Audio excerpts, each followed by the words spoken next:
안녕하세요. 책 읽어주는 편안한 엄마입니다. 오늘은 소설가 강신재의 단편 향연의 기록을 읽어드리겠습니다. 그는 약혼이 성립되었다고 하늘에라도 오를 듯이 기뻐한 바로 그날부터 언니가 걷잡을 수 없는 먼 나라로 날아가기를 비롯한 사실을 점차 깨달아가야만 했습니다. 강신재 지음 향연의 기록. 이제 그만 일어나. 언니, 일어나라니까. 못이 겹이불이 수세미가 되도록 둘둘 감고 아무렇게나 내던지고 자던 기름한 팔다리를 이번에는 아주 등이 꼬부라지게 다가붙이면서 새우잠을 자기 시작한 언니를 보면서 나는 이거 일났군 일났어 이렇게 속으로 중얼거렸습니다. 아침마다 언니를 깨우러 들어와서는 이거 일났군 일났어 하고 중얼거리는 것은 언제 시작됐는지도 알 수 없는 오랜 습관이었습니다마는 그날따라 내가 기가 막혀 한 것은 그것이 바로 언니의 약혼식이 있을 날이었기 때문입니다. 약혼식의 준비 때문에 온 집안이 며칠 내 떠들썩해 내려오다가 그날 새벽에는 동대문 밖에 사시는 이모부까지 들어오셔서 또 분주히 식장 등을 교섭하러 나가신 뒤인데 본인인 언니가 이렇게 코가 비틀어지게 잠만 자고 있어서야 될 말입니까?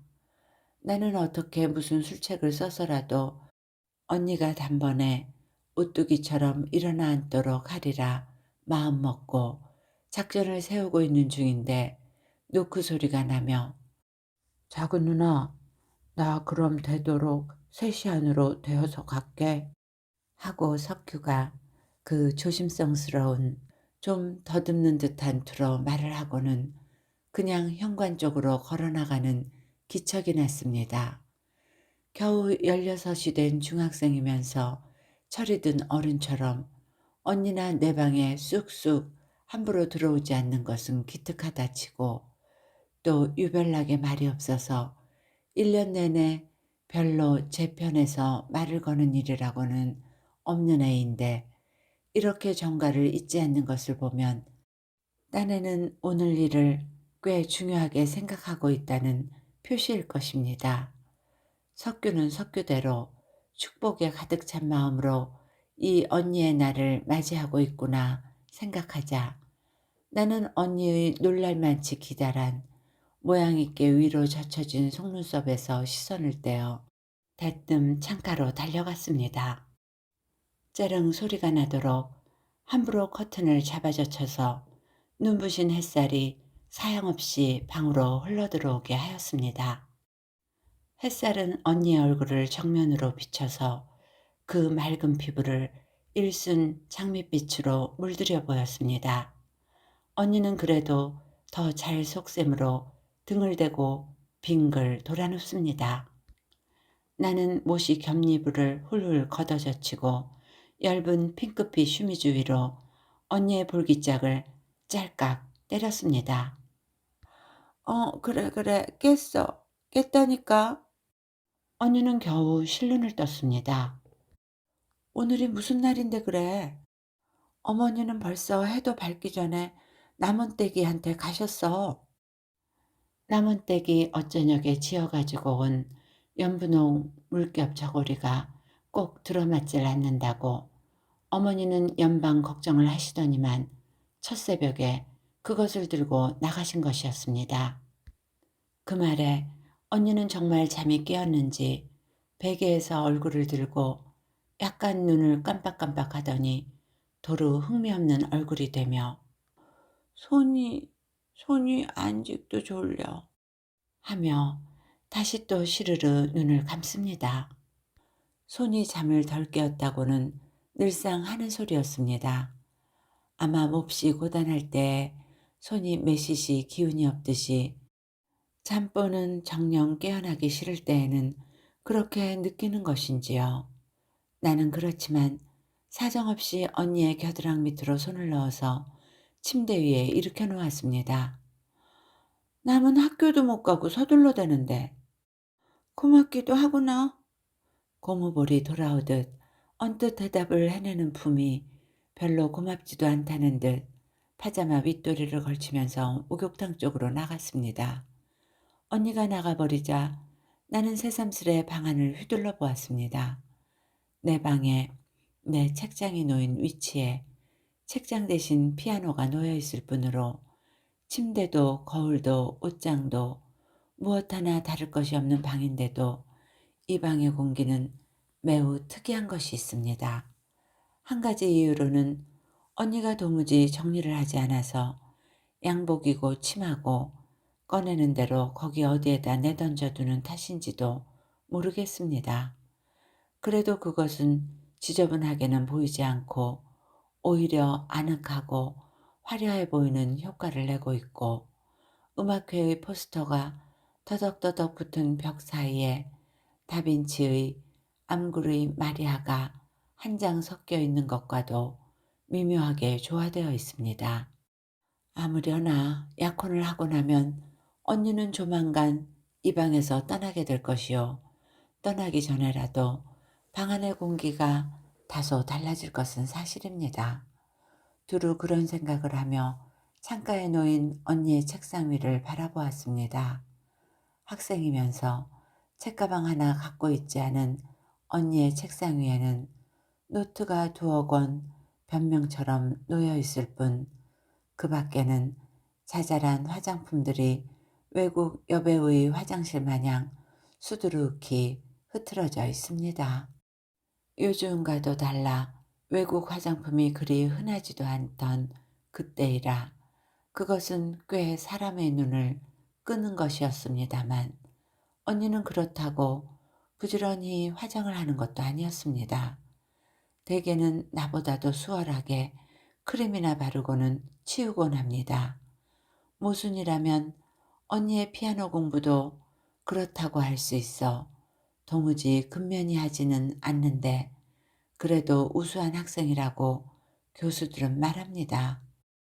어느 정도 재주는 있었던 모양이죠. 그런데 그 숱한 화장수, 크림병들 사이에 흰 각봉투가 하나 놓여 있는 것이 보였습니다.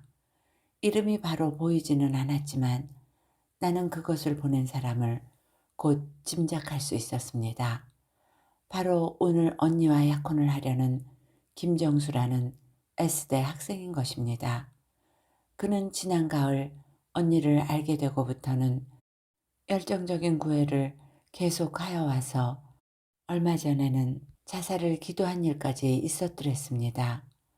언니가 그를 확실히 거절하지는 않으면서도 무언지 그를 초려하게 만들어 온 때문일 겁니다. 그렇게 애매한 관계로 끌며 오던 것이 드디어 약혼을 하게까지 된 것은 이 자살 소동에도 다소 힘입고 있는 듯하였습니다. 김정수는 콧날이 선 수려한 청년이어서 그 희고 여성적 일이 많지 수려한 것이 오히려 흉이라면 흉이었을 터이죠. 말씨도 잔잔하고 온화해 보이는 사람이었습니다. 이런 사람의 어느 구석에 죽음도 가리지 않는 정열이 숨어 있었던가 하고 뜻밖이란 얼굴을 보이고 나서부터 언니도 차츰 그를 사랑하기 시작한 모양입니다. 집에서는 김정수가 점잖은 가정에 태어났고 학력으로 보아 머리도 좋은 듯하여 별 반대할 이유도 없었기 때문에 그간 은근히 동정을 느껴오던 차인지라 언니가 어느 날 불쑥 약혼하겠다고 하니까 반가이 찬성을 하였던 것입니다. 나도 물론 나 자신은 그때부터도 결혼은 안 할 주의였습니다만 언니의 경사를 축하할 의무를 느끼고 있었습니다. 그러나 다만 김정수의 너무나 흥분한 극도의 환희를 감당 못해하는 긴장한 얼굴을 그 전날도 보고 있는 터이므로 그날 아침 같은 또 너무도 태어난 언니의 표정은 무엇인지 막연한 불안을 언니 위에라기보다 김정수의 운명 위에 느끼지 않을 수 없었습니다. 어쨌든 이것은 부자연한 현상이 아니겠습니까? 그러나 하기는 인간이 반드시 결혼을 해야만 한다는 생각 그 자체가 원체는 부자연한 것인지라 나는 그 부조화를 더 깊이 생각하려고는 하지 않았습니다. 콧노래와 함께 언니가 세수를 끝내고 들어왔습니다. 웃도리는 벗고 어젯밤 대청에다 벗어던졌던 남빛 순인 치마를 허리에다 칭 감아 히라빈의 로브 모양 드리웠습니다. 초록빛 타월을 비비고와 머리를 지켜올려 메었으므로 대리석의 조각 같은 좀 싸늘한 목의 곡선이 뚜렷이 떠올라 보였습니다. 그 날씬하고도 동그란 흰팔을 바라보면서 나는 이렇게 생긴 여인은 역시 결혼을 하는 밖에 도리가 없으리라 생각하였습니다. 언니는 등 의자에 앉으면서 머리에 타월을 풀어 던지더니 다시 생각난 듯이 그것을 집어다가 얼굴로 가져갔습니다. 이거 무슨 냄새일까? 벼랑간 눈을 반짝이며 속삭이듯이 그렇게 말합니다. 나는 수건을 집어다 맡아보았습니다. 별다른 좋은 냄새도 나는 것 같지 않았습니다. 어저께 좀 이르기는 하지만 친구하고 한강에서 헤엄을 치고 왔더니 넣어들고 갔던 고무주머니 냄새가 말랑말랑하게 남아있을 따름입니다. 가만히 있어. 이게 뭐더라? 언니는 또 한 번 고개를 기울입니다. 고무 냄새 말이요? 나는 커다란 소리로 물었습니다. 고무? 언니는 내 얼굴을 쳐다보더니 알았어 하며 진주알 같은 이를 보이고 방긋 웃었습니다. 바다 냄새, 모래 냄새야. 그리고는 먼 곳을 바라다보는 눈초리를 하였습니다. 그러고 보면 작년 여름 바닷가에 갔을 적에 이런 냄새를 많이 맡은 것 같기도 합니다. 수영복이니 모자니 타월이니 하는 것들을 물속에 들어서서 잘 빤다고 빨아가지고 돌아오더라도 주머니에서 꺼낼 적에는 우르르 모래가 쏟아져 나오고 그럴 때의 이런 고문에 비슷한 짭짤한 냄새가 나던 것 같기도 합니다. 언니는 창밖의 하늘에 시선을 둔 채 저기 생각에 잠긴 얼굴입니다.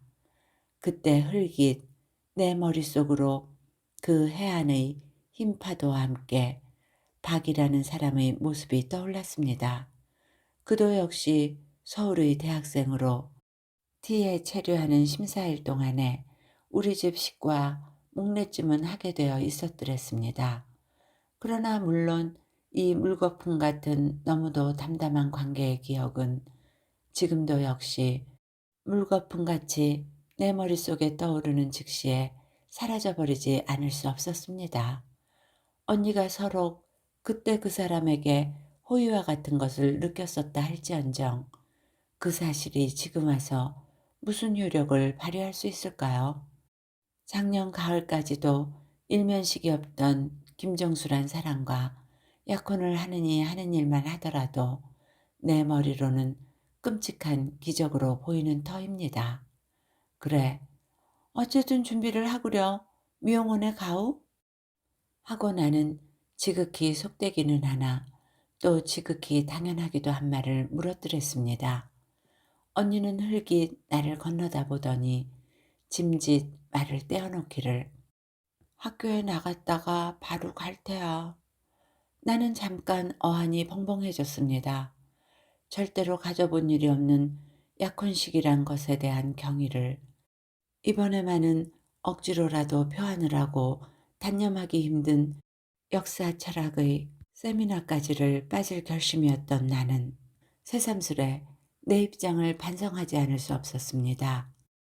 한 남성이 자기를 어떻게 생각하고 있나 하는 단 한 가지 밑바탕 위에다가 인생의 온갖 현상을 같이 지어 가야 하는 위태롭기 짝이 없는 또 동시에 의미도 없는 삶의 방식에 나는 애초부터 찬성이 아니었지만 그러나 그 길을 택한 이상에는 역시 순조롭게 진행되기를 바라지 않을 수 없는 일입니다. 이 남녀 관계란 것이 간단 명쾌하게 적어도 남의 눈에 비추는 한도 내에서라도 진행되어 나가지를 못하고서 만약 여기저기 걸리거나 옆에 것을 휘말아 당긴다거나 하게 된다면 그 번거로움을 누가 감히 당해내겠습니까? 그런 의미에서 나는 그날 조선호텔 로비에 모인 여러 사람들 중 누구보다도 열심히 그 약혼식이 무사히 끝나주기를 바란 한 사람이었습니다. 나의 당면의 기원은 단 한 가지, 남이 난처해 하는 것을 별로 아랑곳하지 않는 언니가 제발 오늘만은 시간 전에 와주었으면 하는 일이었습니다.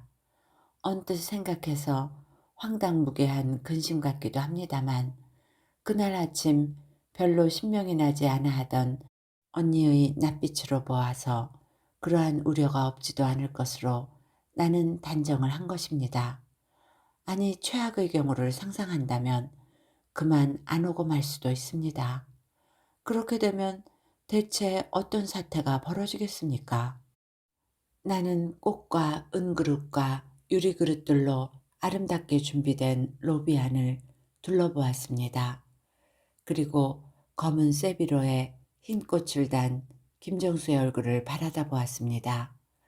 유난히 말쑥하게 보이는 그는 그런 자리에서 보니 과연 귀공자연하여 호의가 가지는 것이었습니다.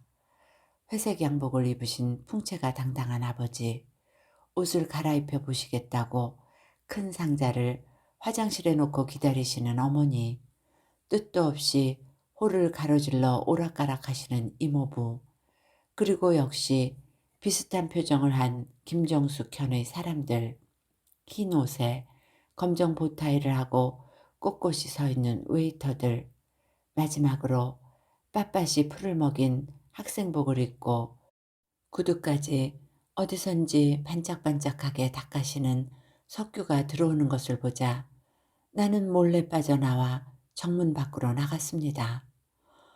언니 오기만 해봐라.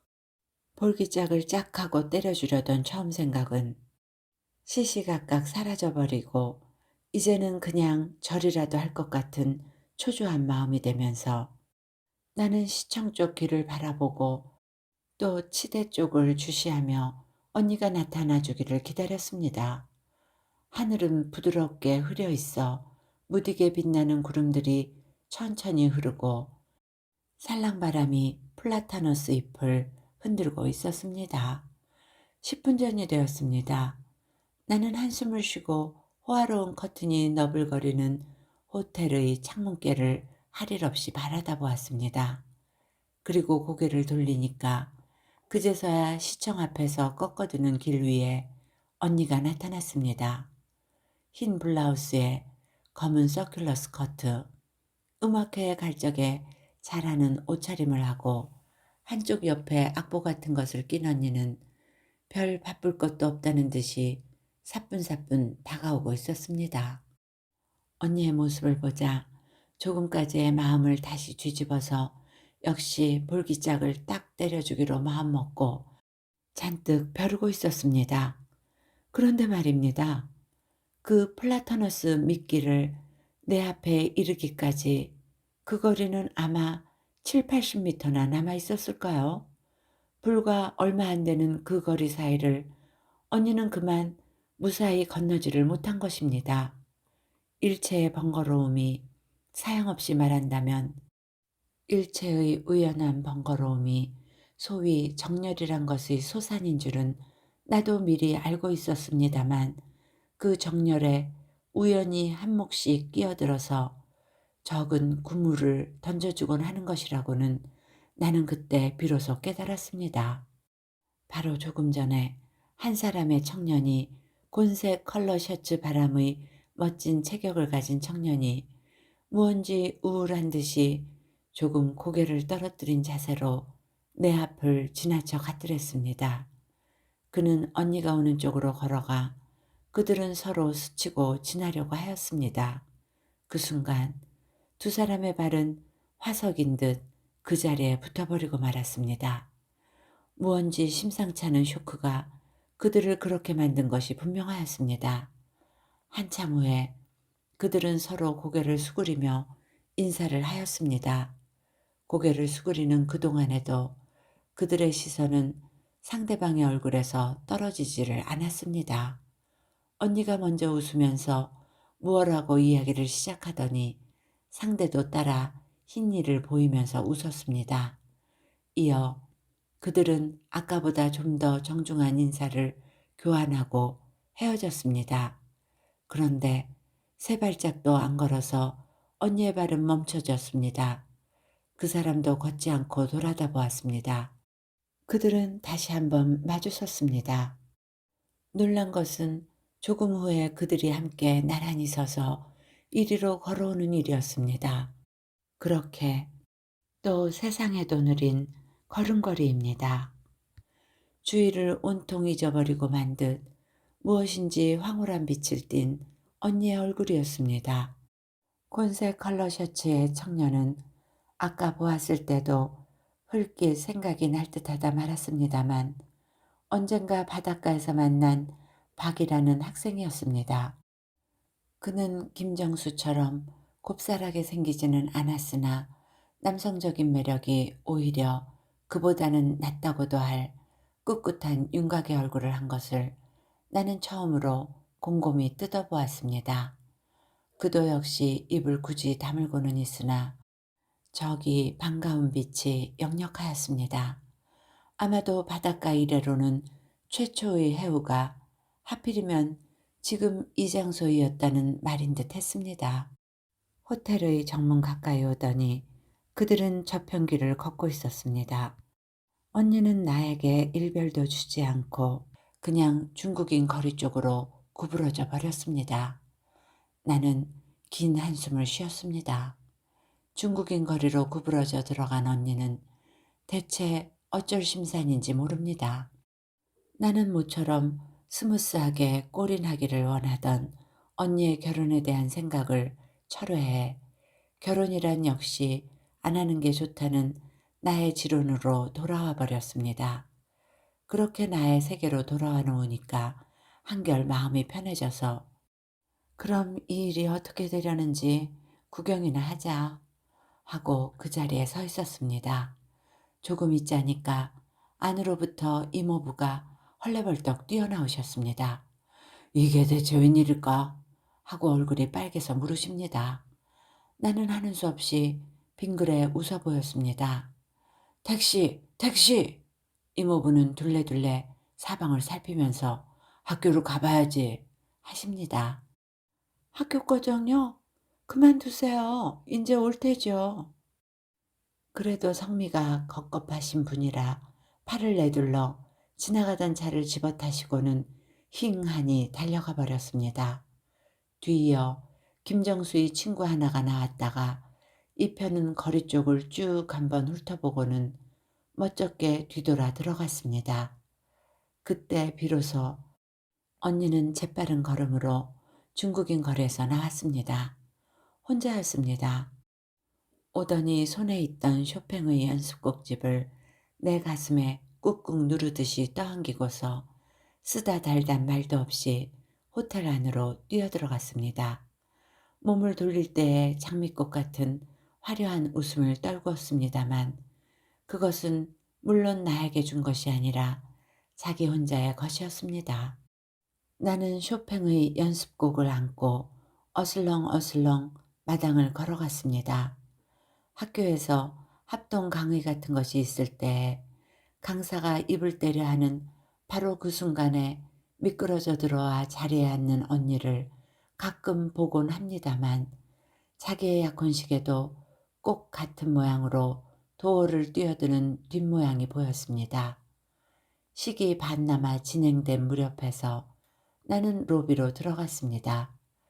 그리고 어머니의 원하신 분홍옷은 기어이 입지 않고 말았으나 그 청초한 모습이 오히려 이 화려한 장소에서 돋보이는 언니의 얼굴빛을 주의 깊이 살폈습니다. 그의 검은 두 눈은 여태껏 본 일이 없을 만치 아름답게 빛났고 입술은 꼭 담으려고 애를 써도 연신 방식거려지는 듯 해 보였습니다.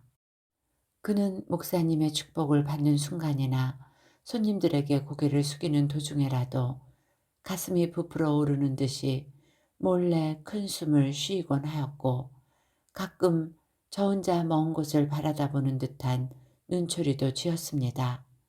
김정수는 언니가 오늘 이처럼 아름다운 것은 말할 것도 없이 자기 까닭이라고 생각했을 터이고, 그것도 무리는 아닙니다만, 나는 가끔 언니가 빛을 잃은 싸늘한 눈초리로 김정수의 가슴팍을 바라보곤 하는 것을 알고 고개를 설레설레 흔들었습니다. 그날 저녁 집에까지 동행을 하셨던 목사님 내외를 모셔다 드릴 자동차가 문 앞에서 막 떠나려 하는데 언니가 나한테로 달려들어 왔습니다. "얘, 저 차 타자. 너도 와. 얼른 수영복 가지고." 마구 다구치는 바람에 차에 올라버렸습니다. 한강 가까이 이르렀을 적에 언니는 목사님들께 "요 근처에 잠깐 볼 일이 있습니다." 하고 얌전히 인사를 하며 차를 내렸습니다. 싸지도 않고 움켜쥐고 온 내 수영복을 등 뒤에다 감추면서 정숙하게 허리를 굽힙니다. 차가 저만치 굴러간 다음에 우리는 깔깔거리면서 모래사장으로 내려갔습니다. 강물 위에는 벌써 별이 하나둘 떠서 흐르고 있었습니다. 사람이 하나도 보이지 않는 곳까지 우리는 걸어갔습니다. 그리고 언니는 하나밖에 안 가져온 수영복을 사양없이 입고 물속으로 들어갔습니다. 한동안 헤엄을 치더니 덜덜 떨면서 올라왔습니다. 강바람이 선선하여 언니는 이가 딱딱 마주치도록 입술을 떨면서 그래도 웃고 있었습니다. 옷을 입다 말고 "오늘 그 일을 만났구나." 벼랑간 그렇게 속삭였습니다. 그 눈은 하늘을 쳐다보고 있었습니다. 정말이지 그것은 사람을 상대로 하여서보다는 밤하늘의 별에게 속삭이는 것이 훨씬 정당한 그런 목소리였습니다. 다음 날부터 하나의 인간 지옥이 언니의 주변에 현출하였습니다. 화려한 지옥이라고 할 수 있을 터이지요. 그러나 지옥은 역시 지옥입니다. 가장 비참한 것은 김정수였습니다. 그는 약혼이 성립되었다고 하늘에라도 오를 듯이 기뻐한 바로 그날부터 언니가 걷잡을 수 없는 먼 나라로 날아가기를 비롯한 사실을 점차 깨달아 가야만 했습니다. 그 다음 날 저녁 때 김정수는 흰 양복 바지에 회색 셔츠를 입고 전보다 짐짓 수줍은 낯빛으로 집에 찾아왔습니다. 언니는 아직 돌아오지 않았으므로 그는 마당의 릴라나무 그늘의 벤치에 앉아서 기다렸습니다.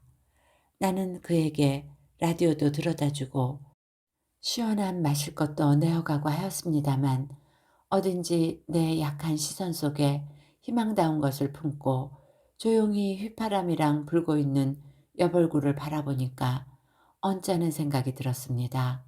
1시간가량이나 지나니까 그는 좀 계면적은 듯이 인사를 하고 나갔는데 담 너머로 보니 신촌으로 넘어가는 길 위를 터벅터벅 걸어가는 것이었습니다. 우리 집은 아현동 마루턱 위에 있어 우리는 걸어서 통학하고 있었습니다.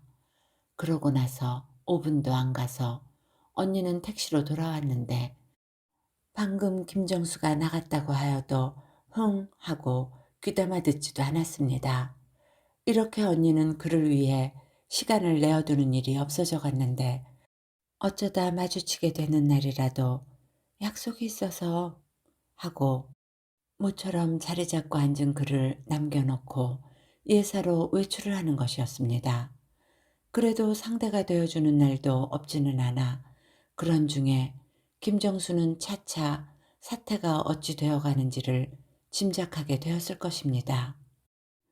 그는 처음 며칠은 불안스러운 얼굴로 다음은 차츰 낭패하며 나중에는 아주 캄캄한 얼굴로 집에 찾아와서는 아버지하고 오랫동안 이야기하고 가기도 하고 어머니 방에서 울고 난 듯한 얼굴로 나오기도 하였습니다. 한 번은 그가 무엇을 결심한 듯이 비통한 낯빛으로 방에서 나오더니 배웅 나온 석규에게 아무 소리도 없이 자기의 만년필을 꺼내준 일이 있었습니다. 석규는 만년필을 주고는 서먹한 듯이 시선을 피하고 김정수는 전에 없이 험한 표정을 이마에 담은 채 석규의 어깨를 툭 치고는 나가버렸습니다.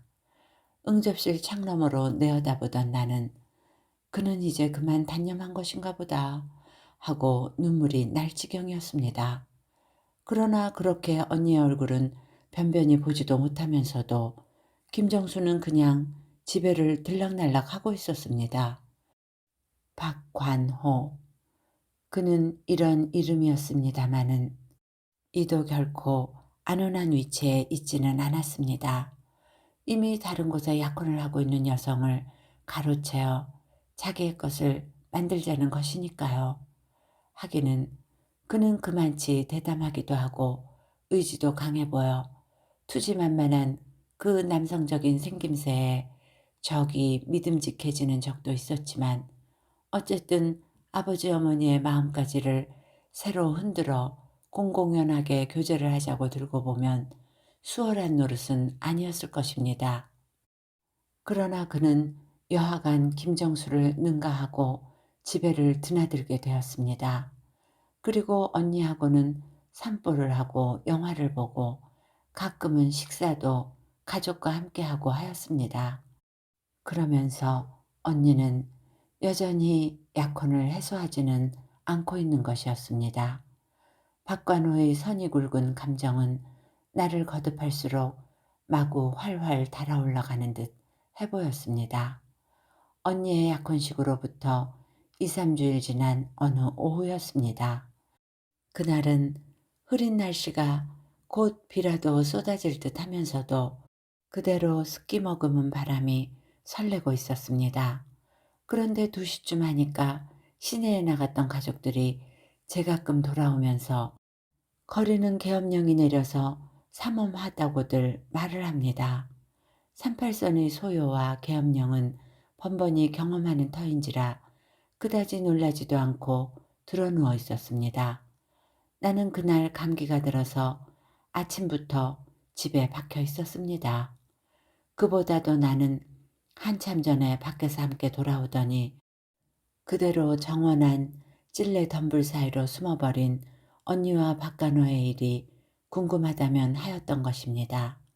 박간호는 싸우고 난 사람처럼 성난 얼굴을 하고 있었습니다. 거무스름한 항시 좀 우울해 보이는 얼굴에 짙은 눈썹이 곤두서다시피 하고 한 일자로 그어진 입술도 곧 폭발하려는 어떤 감정을 억제하고 있는 듯해 보였습니다. 언니는 신비롭다고나 할 아름다운 미소를 입가에 띠고 있었습니다. 박관호의 얼굴, 그 고뇌의 주름이 입가와 이마에 깊이 새겨진 그 얼굴이 바로 사랑, 그 자체의 표정. 그리고 언니는 그의 얼굴을 그렇게 만든 것에 무한한 만족을 느끼는 것이려니 하자 나는 또 그만 고개를 옆으로 내둘렀습니다. 언니의 페일 블루의 원피스와 언제나와 같은 박관호의 곤색 셔츠의 모습은 가시덤불 그늘에서 좀 채 되돌아 나오지 않았습니다. 2시간 가까이나 책을 읽고 나서 일어나 안방으로 건너가 보니까 뜻밖에도 김정수가 와서 앉아 있었습니다. 어머니하고 무슨 이야기가 있었는지 그는 창백한 낯빛이 긴장할 대로 긴장하였고 잠자코 앉아 계신 어머니의 인매에도 무엇인지 비상한 그늘이 아로새겨져 있었습니다. 나는 곧 내 방으로 돌아왔습니다. 어제 저녁 너는 태도를 선명히 하는 것이 좋다 하고 아버지에게 언니가 걱정을 듣던 일이 생각났습니다. 오늘은 아마 김정수도 마음에 정하는 바가 있어 어머니 앞에서 언니를 기다리고 있는 것도 같았습니다. 그렇지, 어느 쪽으로나 결정지어야 될 노릇이지. 그런데 박관호와 손을 잡고 테라스 쪽으로 돌아온 언니가 어머니에게 불려가려고 하는 바로 그 찰나에 뜻하지 않은 소동이 일어난 것입니다. 큰일이다. 시가전이 될 모양이야. 어서들 준비하고 떠나야겠다. 전에 없이 허둥허둥 달려들어오시면서 아버지가 몹시 당황한 투로 말씀하신 것입니다. 집이 도심에서 멀리 있을 뿐더러 근처 집들과도 뚝 떨어져 있는 관계로 우리들은 온 장안이 벌컥 뒤집히기 시작한 그 시각까지도 소동의 성질을 모르고 있었던 것입니다. 말씀을 듣고 나서도 우리는 그냥 멍청하고 있을 뿐이었습니다. 그래도 석규가 응접실의 라디오를 틀어놓아서 군가가 울려나오기 시작했습니다. 그 노래 소리가 구절도 못 맺고 갑자기 끊기자 아나운스가 시작되었습니다. 의정부 근방에서 아군은 용감하게 전투하고 있으며 따위의 전현 귀에선 문구들이 아나운서의 매우 흥분한 어조를 전하며 들려나옵니다. 아버지는 가족을 꾸짖듯이 어서들 떠날 차비를 해라. 귀중품만 들고 하시더니 곧이어 다 내버리고 가자. 내버리고 하십니다. 그제서야 우리들은 서두르기 시작했습니다. 죄다 내버리고 얼핏 떠나야 한다고 아버지는 소리치셨지만 그래도 그럴 수는 없는 모양입니다. 땅을 파고 짐을 묻고 들고 갈 짐은 따로 꾸리고 하느라 해가 깜깜하게 지고 말았습니다. 두 청년은 어느 편에 대해서도 집에 돌아가 보라거나 권하던 것 같은 기억도 없습니다만 묵묵히 서로 겨누듯이 짐 꾸리는 일을 거들고 있었습니다. 결국 그들은 우리와 함께 비가 철철 내리는 거리로 나왔습니다. 캄캄한 길 위를 한강으로 한강으로 빽빽이 들어서서 밀려나가는 피난민 틈에 껴서 경황 없이 걷기 시작한 것입니다. 선두에 어머니와 아버지, 그 뒤에 언니와 나, 김정수는 손을 잡은 석규를 세에 두고 언니의 오른편, 박관호는 혼자 우리들의 왼편에 서서 서로 조준하듯 또 감시하듯 험한 눈초리를 가끔 번득이며 묵묵히 나가는 것이었습니다. 거리에 내려서자 무서운 대포 소리가 위협하듯 머리 위를 울리곤 하였습니다. 생명이 사선을 딛고 올라선 순간인지라 모두가 무감각에 가까운 긴장 상태에 빠져 있었습니다만 김정수와 박관호 사이에 흐르고 있는 그 무엇은 보다 무시무시하고 불길한 어떤 것이라 느껴졌습니다. 불길한 포성에 등을 밀려 나가면서도 명랑함을 잃지 않고 있는 것은 언니뿐이었습니다. 그도 별말을 안 했습니다만 레인코트 자락이 염체불구하고 떠밀고 나가는 어떤 사람에게 휩쓸려 가거나 발을 밟히거나 하는 때이면 조그맣게 소리내어 웃고 하는 것으로도 알 수 있었습니다. 바로 앞을 걷던 일단의 사람이 뒤에서 질주해온 지프차에 치여서 무참하게 죽어 넘어지고 또 그 차에 트럭이 와서 부딪히고 하는 일이 생겨 그 통에 석규와 김정수가 보이지 않게 되어 다치지는 않았는가 하고 찾으며 법석을 한 그런 소동 때문에 우리는 결국 한강을 건너지 못하고 말았습니다. 석규와 김정수만이 얼떨결에 넘어가 버린 것으로 단정을 하고 우리는 다음 날 새벽 집으로 돌아온 것이었습니다. 사변 중의 일을 상세히 기록할 여유를 갖지 못한 것을 유감으로 생각합니다. 처음 얼마 동안의 일을 간단히 말한다면 김정수는 남하해버리고 박관호는 서울에 하숙을 하고 있던 터인지라 집에 와서 얼마간 피신하다가 그것이 어려워지자 어떤 다른 곳에 숨는다고 나가게 되었습니다. 박관호가 나가던 날 나는 사실은 한 가지 의미로는 시름을 놓았습니다. 라고 하는 것은 총소리에 귀가 따가운 바깥 세상 일만으로 저기 신경이 혼란한 터인데 굳이 문을 닫아 잠근 집안에서까지 이루 경계를 해야 할 일이 생겼었기 때문입니다. 그것은 어쩌다가 언니의 방문이나 또는 평소에 쓰지도 않던 빈 방문이라도 불고이하게 열고 들어가려다가는 언니와 박간호가 연출하는 열렬한 장면에 그만 낯을 불켜야 했기 때문입니다. 공포와 초려와 절망감은 연정에 더욱 기름을 퍼붓는 것인지 그들은 최후의 선까지도 수월하게 넘어버린 모양이었습니다. 그러던 것이 그가 잊지 못하게 된 까닭은 처음 얼마는 별일 없을 듯이도 보이던 우리 집에 대한 박해가 갑자기 심해졌기 때문이었습니다.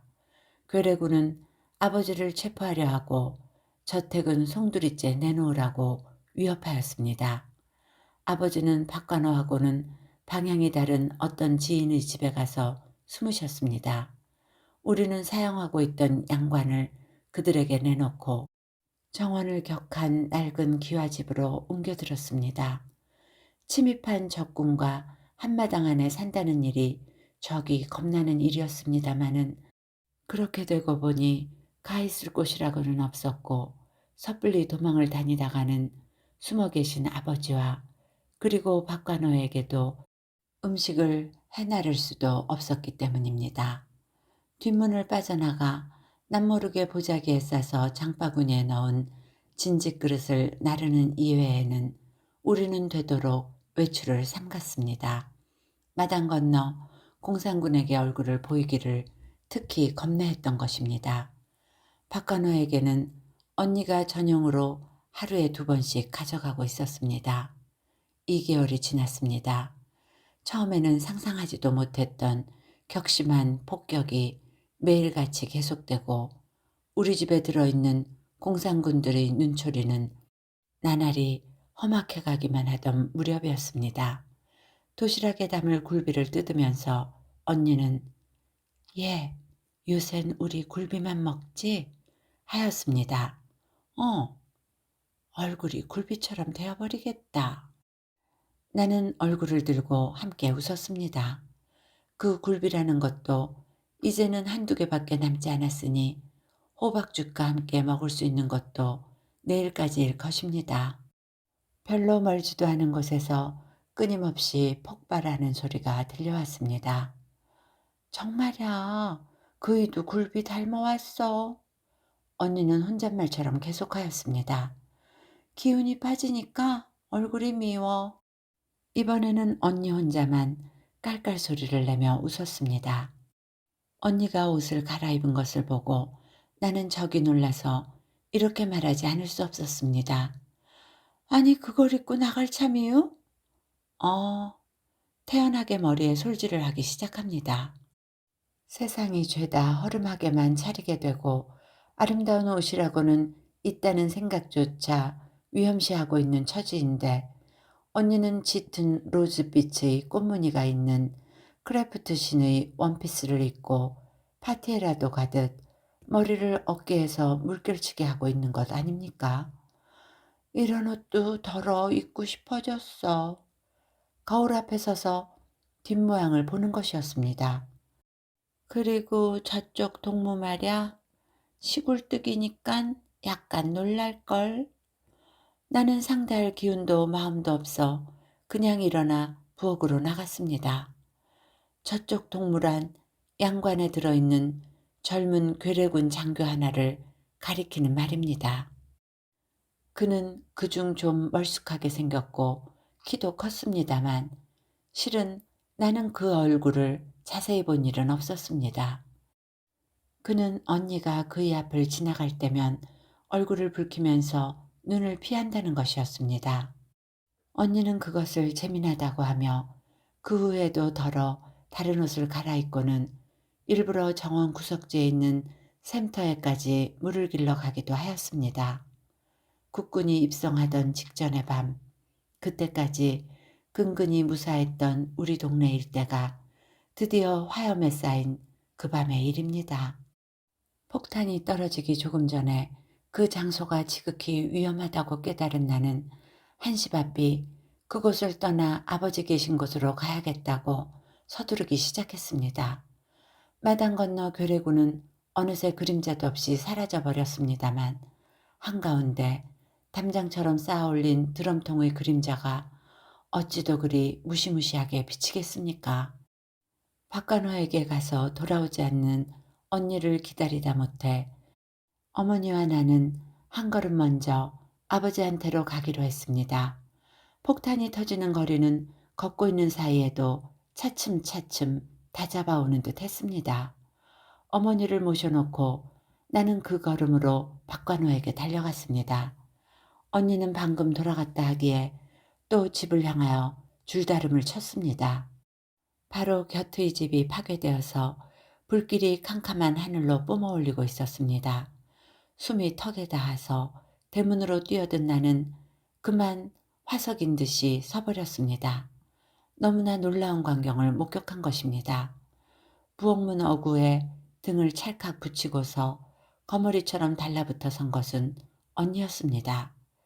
그 시선을 따라 마루 앞을 보니까 키 큰 괴뢰군이 권총을 언니 가슴에 겨누고 있질 않겠습니까? 옆집이 타오르는 붉은 불빛에 비치어 그 광경은 무슨 괴로운 악몽의 한 장면같이 떠올라 있는 것입니다. 나는 악 소리를 지르며 달려들려고 하였습니다. 그 찰나에 언니의 목소리가 들렸습니다. 어떻게 내가 거길 가요? 어떻게?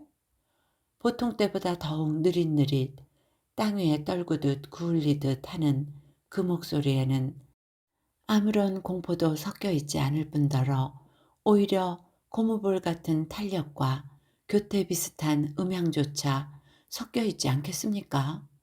언니는 절체절명의 궁지에서 목숨을 구하기 위해 본능적으로 그런 교태를 부린 것일까요? 내가 놀라고 있는 사이에 그 사나이는 언니의 어깨를 왁살스럽게 끌어안았습니다. 그러니까 흘깃 언니의 흰 이가 보였습니다. 언니는 안기면서 눈을 감고 웃고 있는 것이었습니다. 정원 한가운데에 박격포알이 떨어져서 흙을 뒤집어 쓰고 넘어진 나는 날이 환하게 밝은 무렵에야 근처 사람들에게 일깨워져 정신을 차렸습니다. 근처 사람들 말에 우리 언니는 어떤 공산군에게 잡혀갔다는 것이었습니다.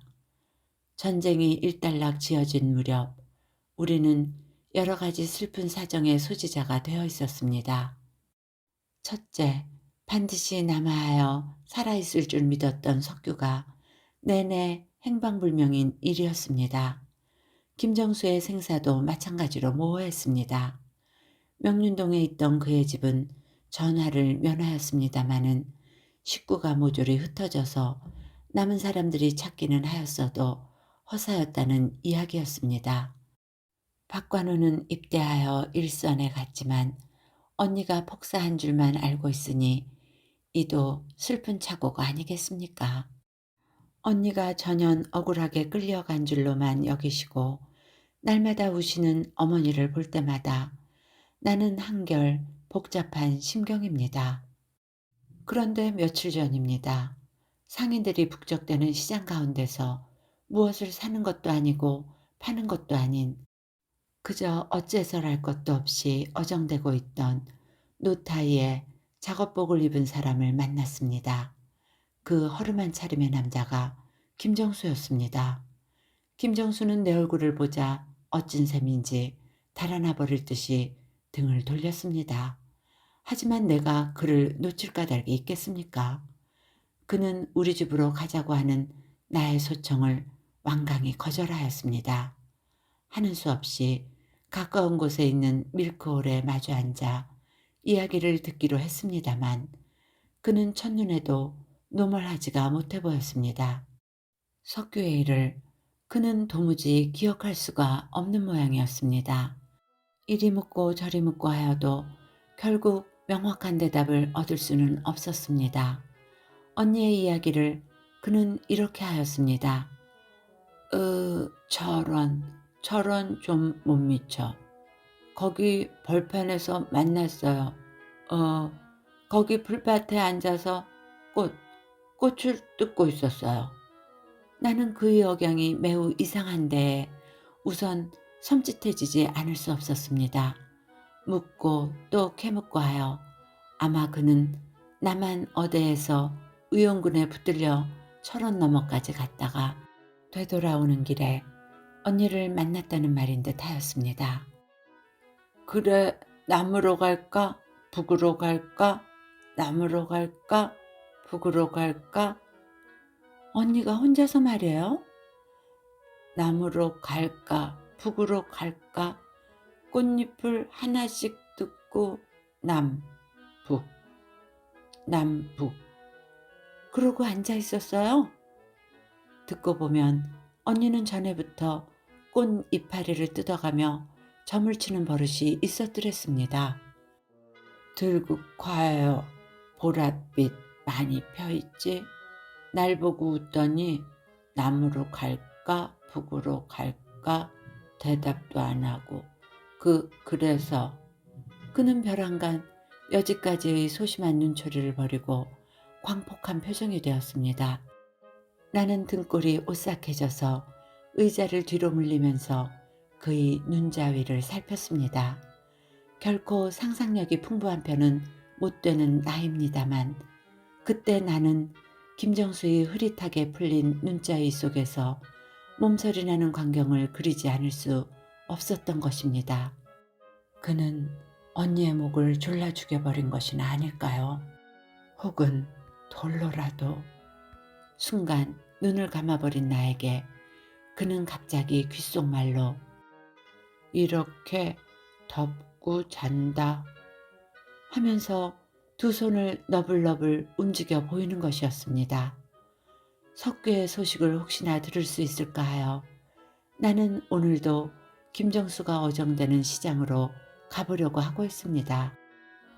그는 언제나 나를 보면 급히 등을 돌려 숨으려고 하여서 나를 슬프게 하여 주는 것입니다. 이야기는 여기까지입니다. 좋은 시간이 되셨기를 바라며 오늘도 행복하세요.